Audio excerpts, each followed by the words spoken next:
you've got mail. Let's talk about that.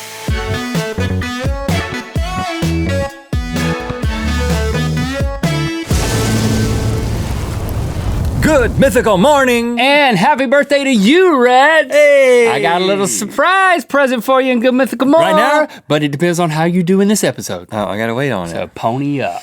Okay, I'm anxiously waiting for that birthday surprise, but in the meantime, let me say that I don't believe that I have ever sleptwalked or sleepwalked, or I don't know what the past tense of sleepwalking is, but I'm gonna say sleptwalked. Sleptwalking. But Link, you've sleptwalked. Oh, I have. And I'm proud of it. 30% of the population has. And the thing You're is, in good company. When you're sleepwalking, you have no control over what you're doing. That's my excuse, okay? And it leads to bizarre results, which we are going to go through today with some specific sleepwalking instances. It's time for Let's Talkers About Sleepwalkers.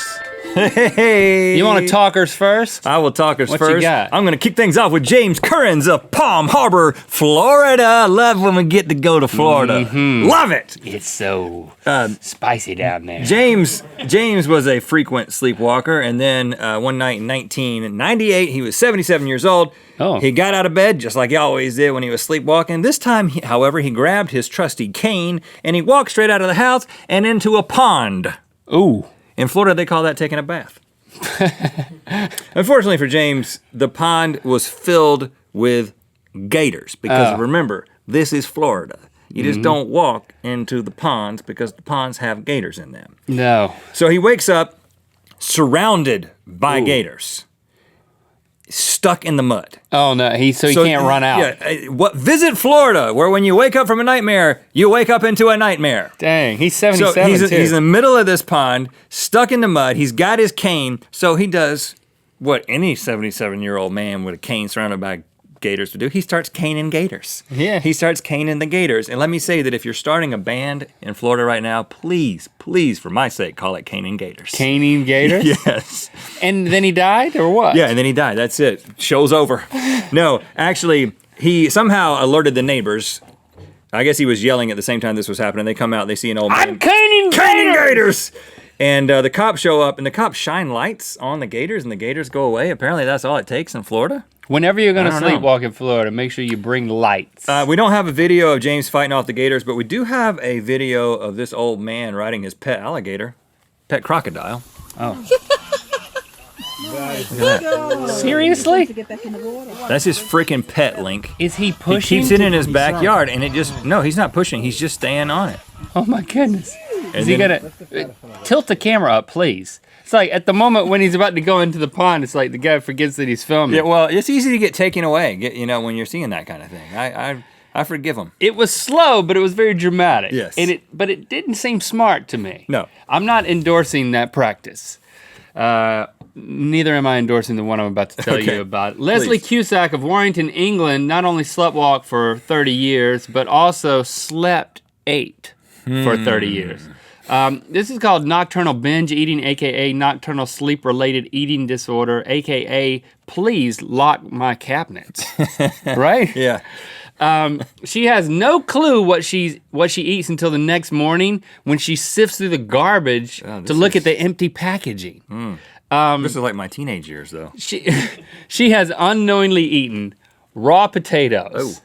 You'd think you'd bite into one raw potato and you'd wake up. Not when you're sleepwalking. I mean, I like a floppy fry, but not like a crunchy one. Yeah. Cough syrup, soap powder, and Vaseline. Brought to you by Vass. Never can have too much Vass. No. I mean, You're not supposed to eat it, though. it does sound like an episode of our show. I mean, all this stuff. Yeah, it does. She's only ever woken up once. She remembers standing in the kitchen with paint in her mouth. That'll do She it. was eating paint. Yeah, that's not good for you. No. I mean, it's better than a raw potato. I'll tell you that much. It is not good. Do not eat paint or raw potatoes. Just stay in your bed. Maybe she needs to change herself to her bed. I don't know. This next one took place in Buies Creek, North Carolina, in the early '90s. That's where we're from. It is, incidentally. yeah. Two middle school boys named Rhett and Link. were sleeping on the floor of what the McLaughlins called the extra room. Mm-hmm. We had two mattresses, two separate sleeping bags. One television. Just want to clarify. With two knobs on the television too. One for you, one for me. And if you hadn't picked up on this yet, we're talking about ourselves. And I remember waking up and hearing some scratching and some knocking and looking over and seeing you, Link, my best friend. Yeah? Right next to the door. So you've got the door that's on the wall, and then you've got right next to the door, and you were right next to the door. Like if the door was here. And you were like going. I was here. You were making inaudible, and you were like reaching for the doorknob on the wall. And so you just kind of it freaked me out. Like this? Waking up, seeing somebody just facing the wall going, and just scratching. I was trying desperately to get out You were of trying to get out. sleepover. You were trying to get out. Yeah. And so I wake up and I did the thing that you're not supposed to do when you encounter someone sleepwalking. But Punch I was him like, in the face. I was like, Link. And all of a sudden you were like, huh? And you looked at me and then you were completely disoriented and I kind of like guided you back down to your sleeping bag. And then you said you didn't remember any of it in the morning. Oh no, But I helped you, man. I still don't remember. Why were you trying to leave me? I don't know, it's spooky in there with that television with the fuzz on it.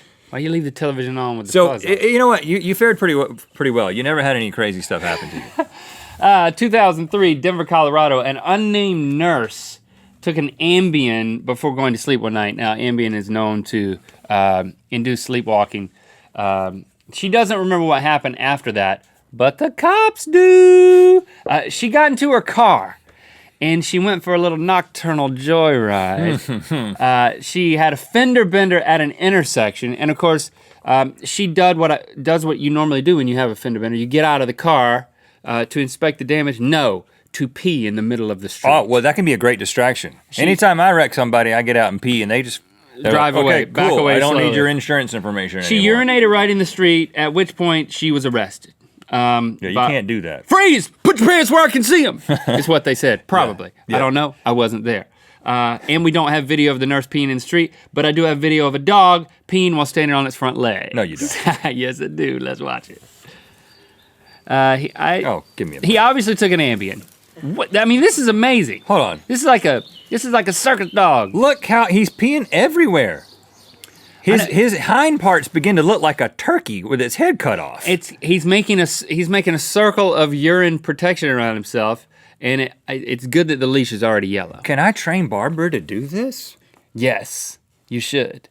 You hold her legs like a wheelbarrow race, and you just wait for her to pee. No, I think I'd have to call Caesar. I think you got to call Caesar. You got to get Caesar. I need one thing from you. I need you to train Barbara to do this. Okay. It's weird. It's a really long video. It's mesmerizing. In 2008, researchers from the University of Toledo, they're always doing the research in Toledo. Toledo. They reported on the first case of someone sleep emailing.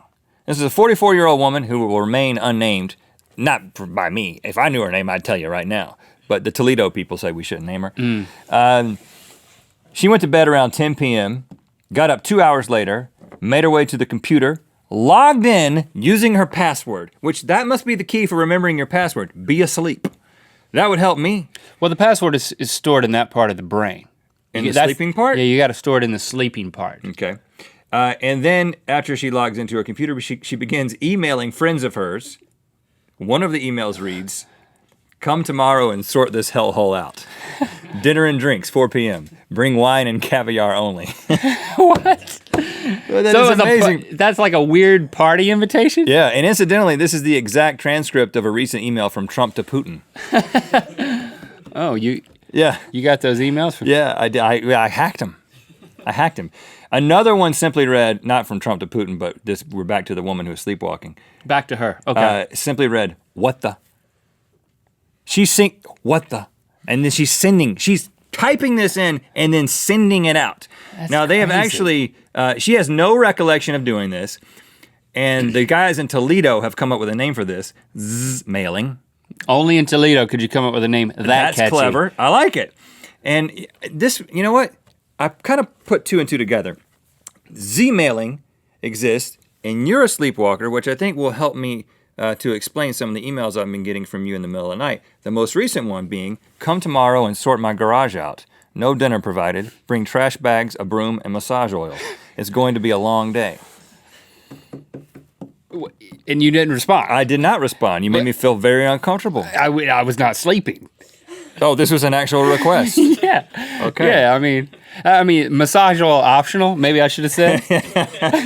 would that have, I don't know, I just like, hey, if massage is involved, maybe he'll help me clean out the garage. Well, now that I understand that it's an open invitation, I'll respond differently It's too next late. time. It's totally clean. You're not involved. Okay, Not now- a massage oil on this Maybe you're cement, out though. there and you are suffering from sleepwalking, but it means you're probably not getting a good night's sleep. There's a book that can help with that and help you get your best Z's. It's called The Sleep Revolution, transforming your life one night at a time. And we got a deal for you. Go to audible.com/GMM to get a free audiobook and a 30-day trial. Of course, there's all types of books on there. I'm listening to Charlie and the Chocolate Factory right now.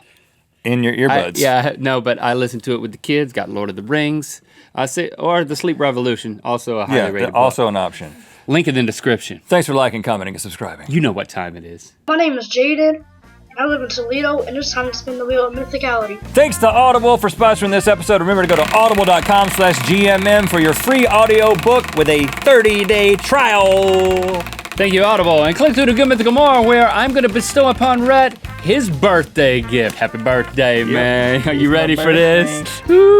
Shout out to Hangnails. Shout out to you, Hangnails. Look at you just hanging around like, I got nothing to do. You're so small, but you make such a big impact, like a really smart child.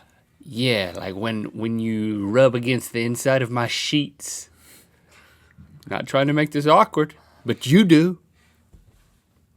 But then we can take a trip to Northern California and we could like see them and I can hug them. And... Well, if we can find them. Yes. The point is they're there. Somewhere.